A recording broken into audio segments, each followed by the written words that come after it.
Coach Lang Wedemeyer. First of all, thanks for your time, sir. Appreciate you. From one Patriot to another. Appreciate you. I'm sorry. You're good. You're stretching out like I got no care nor. First of all, I got to ask you,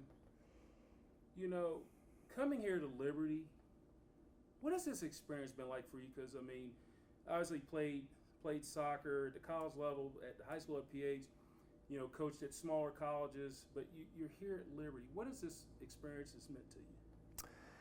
It's been phenomenal, really. It's been challenging at times. It's been exceptional at other times. I think that when I first got to Liberty, I honored all of the commitments of the prior coaches. And so it took about 5 years before the team was really made up of everybody that I had recruited. Now, fortunately, I had some amazing young women and some great players in that time, but there's something different and unique when the team is completely yours. And really from that time, you could really see the difference in our culture. You could see the difference in our performance on the field. And really the program's had 2 or 3 of the most successful seasons in program history. I remember, we went to school together. You graduated a couple of years after I did, and you were an awesome soccer player. I know you're modest. You don't bring it up.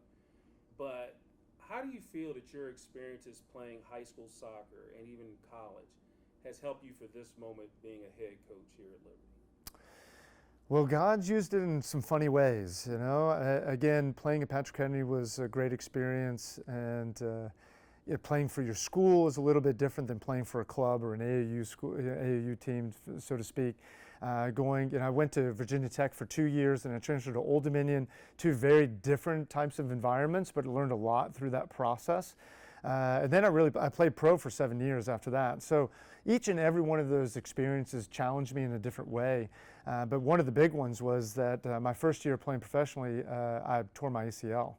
And that was a traumatic experience, and I was hoping to go to Europe and play at that time, and that kind of stopped that in its tracks, so to speak. And there's a lot of times where I was asking why that was happening to me and why was I having to go through that at such a critical time in my career. And it didn't occur to me until years later when I became a coach, and when my players would go through those types of injuries, I had a different level of empathy for them.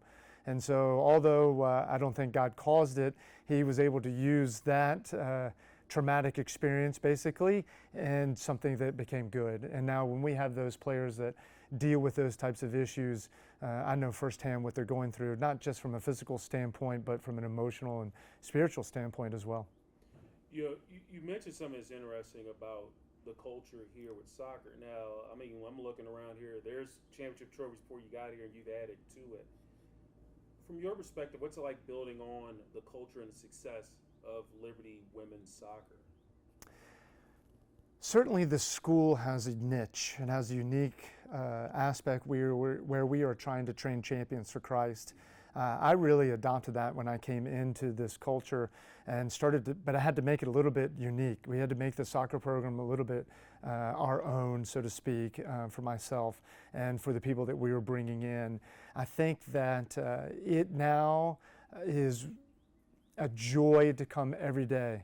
It's not a job. It's not work. It's a calling. And the young women that I get to work with on a day-to-day basis is unbelievable. They are exceptional young women who are incredible in the classroom.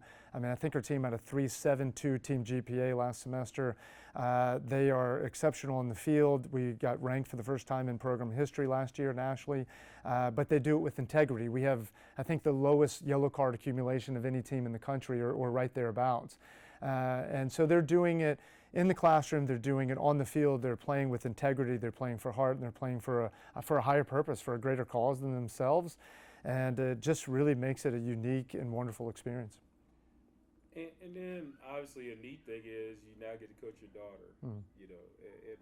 What's that like, that experience like, coaching your daughter at the college level? Sure, it really has been a lot of fun. I think when she was first born, that was probably a dream of mine to be able to coach her one day. And I coached all 4 of my kids at some point through the club seasons in different parts of their soccer careers, but to have a daughter play for you in the college and to be in this environment. And to her credit, I mean, she was recruited by a lot of different schools, and she had a number of different choices that where she could have gone. But she wanted to be at Liberty. She wanted the culture. She saw it firsthand how it was growing and evolving, as my daughter through this program, and she wanted to be a part of that. And so I give her a lot of credit that she chose the school and the program for those reasons, and not so much that Dad's the coach. How did the recruiting go with that? If any recruiting? Well, again, I went with her on a couple visits and see some schools, and and she had conversations with coaches over the phone, and she would talk to me about those, and I really said this has to be your decision. You have an opportunity here. We will certainly give you a roster spot and allow you to be able to play, but it's got to be your decision through that process. And then you mentioned soccer. I mean, it just seems like when I say Wedemeyer, in the Roanoke Valley, when it comes to, I mean, not you, your sisters, I mean, everybody, I mean, that's just, it seems like y'all are like almost the family when it comes to soccer in the Roanoke Valley. How neat is it to even have that, because obviously a lot of stuff's happening. You're in the Hall of Fame with Patrick Henry, but I mean, you guys are really big when it comes to soccer without the whole family. Well, the Lord blessed us and gave us an opportunity to play and to do well and to do some really neat things with the game. And I think myself and maybe Aaron York were the first team All-State out of Patrick Henry for boys soccer. And my sister certainly had a great career and went on to play in college and even professionally a little bit as well. So that was really neat. Probably the most recent story that I have about the Wedemeyer name was there was a certain free kick play that wasn't named by me. It was named by Richard Cook, but he saw me. He was a longtime coach at North Cross and a paragon of soccer in the Roanoke Valley for many, many years. And he saw us do this play in a club game when I was in high school, and he adopted and called it the Wedemeyer because I was involved in it. And the Jefferson Forest coach, Matt Newton, played for the Roanoke Star Club and then coached my daughter Isabella, still used the Wedemeyer play all these years, and eventually he asked her, he said, is this named after your family, or is this named after your dad? And so it was kind of a full circle moment. And then a couple other things real quick, Coach. I was talking to Gabby earlier, and she mentioned about you as being kind of the father figure of the program. When you hear that from your players, what does that mean to you when they say, hey, Coach Wedemeyer is a father figure? Probably because I'm old. But I really do think that we try very hard to create a family environment here, and we know that some of these young women, like Gabby, who's coming from all the way from Oklahoma, they're coming from a long way away, and so we want to be a family to them, and we want to support them and we want to grow them, but really it's about holistically developing the young women that are in our program to help them be the best versions of themselves that they can be. So it's not just about helping them be the best soccer player, but the best student, the best teammate, the best person, to grow spiritually. And really our greatest success beyond the trophies is when they leave this program, what they do in the world, because we want them to impact the world in a positive way. And that might be as a wife or as a mother, the head of the PTA, as a doctor, a lawyer, a teacher, an engineer, head of city council, or maybe something greater. But that's where we want them to take the tools with which we teach them here at Liberty and go in the world to do something special. What is your favorite part about being the head coach at Liberty as far as women's soccer, and maybe something that's not so much your favorite part about it? Really my favorite part of the players. I just have I work really hard at it, but they are such amazing young women, as I said earlier, and we just have a lot of fun. I mean, they work hard, they train hard, they're competitive, but we can laugh, we can joke with each other, and it just creates such a great environment in that regard. It makes it really fun to be around the program. And so we want them to really love the game of soccer and love the environment. And consequently, it means we have very, very few people ever transfer out of our program. And so whereas in today, when the grass is always greener on the other side, most of the people understand what unique aspect they have here at Liberty, what a unique environment it is, and they don't want to leave. And so that's one of my favorite pieces.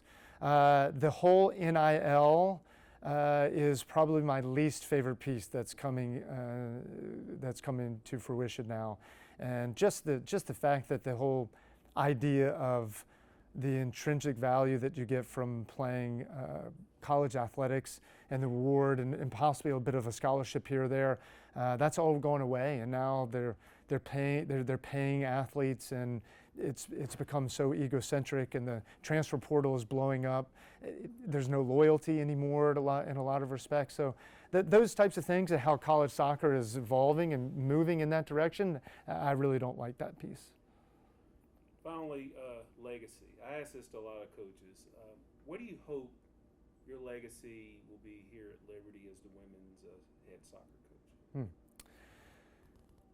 Well, I hope I have a few more years left in me. I think that really it's certainly the championships and the rings and the trophies are great, but those will fade and fall apart and be thrown away one day. It's the lessons that the players have learned that they can take with them, and one of the greatest moments for me is when I get a former player, either from Liberty or South Dakota State, where I was before, that will send me a text message or an email or message me in some way and just say, hey, I was playing with my kids and I thought about this quote you told me 20 years ago, or or I'm coaching my kids in soccer now and I didn't know how hard it was, and thank you for your patience with me. When you hear those, I've got a folder of those letters and cards and emails and things like that. That's one of the greatest things for me, and that's truly where I hope my legacy lies. So the neat thing is South Dakota State to here. So did Liberty reach out to you? You reach out to them when the job opening, you saw it? Did you just jump on it, or did they jump on you with it, or how did that really come into play?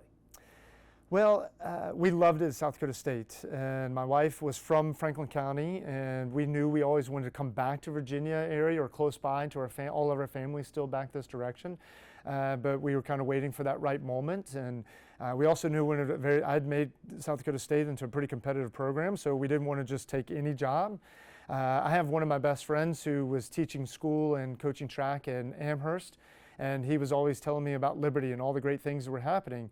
And so just all of a sudden Liberty started popping up everywhere, in FCA magazines and the ESPN ticker and just different places you wouldn't expect. We were meeting random people who had gone there, and we were praying about it, and we said, well, God, if that's the door he wants to step into, and sure enough, he opened that door for us a few years later, and we stepped through it. So when they lost their coach, it was kind of a national search. So I had reached out to them, and still stay in contact with a lot of people back at South Dakota State. They understood that this was such a unique opportunity to be close to family and to be in a Christian environment. And so, there were no bridges burned with those people, which was really nice. And I appreciate the leadership that I had there and the opportunity that they gave me I was there for 17 years. So, but it's been amazing. This is my 9th season at Liberty, and that's gone really fast. It's crazy to think it's been, you're inching up on a decade. Mm-hmm. I'm sure that's some you say, oh, wow, been here nearly a decade. Mm-hmm. And you're coaching your daughter, mm-hmm. Isabella, and all that. So, Coach, is there anything else you want to add, or anything I might have missed, or anything you want to stress during the interview? No, I appreciate you taking the time to ask some questions and interview Gabby, and I think that Liberty's just a special place, and we're able to do things here that to develop our young athletes and students, men and women, in a holistic way. And I think that they have a chance to really impact the world. Good deal. Coach Lang Wedemeyer, thank you, sir. Appreciate you. Thank you. You're the man.